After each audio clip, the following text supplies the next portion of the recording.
This is the COMA Girl Daily Podcast, written by Stephanie Bond.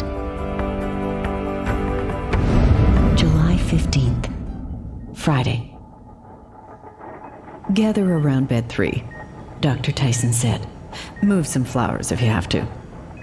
From the number of footsteps that filed into the ward, I assumed the doctor was going to use me as some kind of show and tell segment. Patient is a 28-year-old female with a traumatic brain injury from a car collision approximately 8 weeks ago.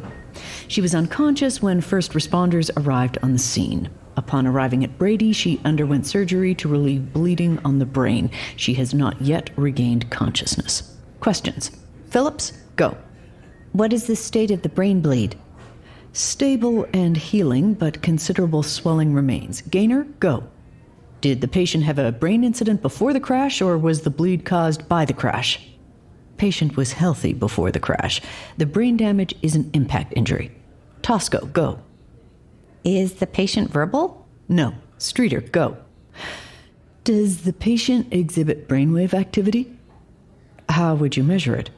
EEG and electroencephalogram. Correct. An EEG showed she does have substantial brainwave activity. Sena, go. Does the patient respond to commands to blink or move her extremities? No. Goldberg, go. Does the patient respond to pain? Patient responds locally when external pain sources are applied. Is that good, Goldberg? A general response to pain would be preferable. Correct. Jarvis, go.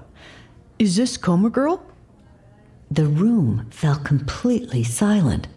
I wondered if she knew what he meant, although with the influx of flowers and with David Spooner lobbying the hospital for tighter security, she must. Yes, Dr. Tyson said finally. This is the patient the media refers to as COMA girl. Keep your phones stowed, people, and don't even think about touching your Google glasses. Anyone who takes a picture of the patient, even for their own use and records, will forfeit their residency. Understood?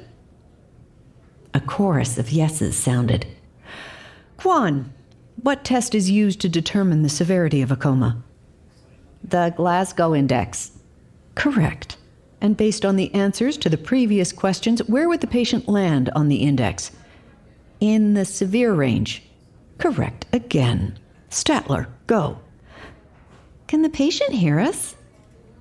I've told the family she can and encouraged them to keep trying to communicate with her. But, Statler prodded.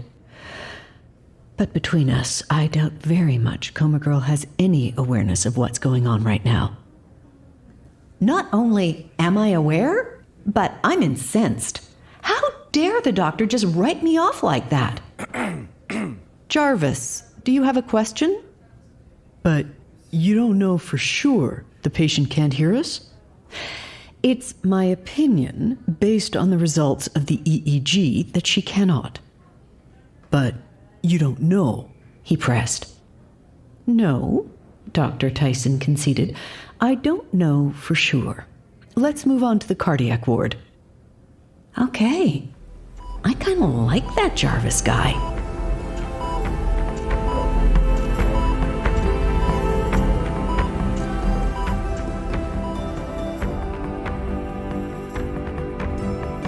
It's Stephanie again.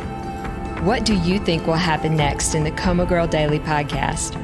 Be sure to subscribe now so you don't miss a single episode of this 6-month saga. And check the show notes for more information about COMA Girl ebooks and the complete audiobook, plus links to other serials I've written. Thank you for joining the COMA Girl Party. This is going to be so fun.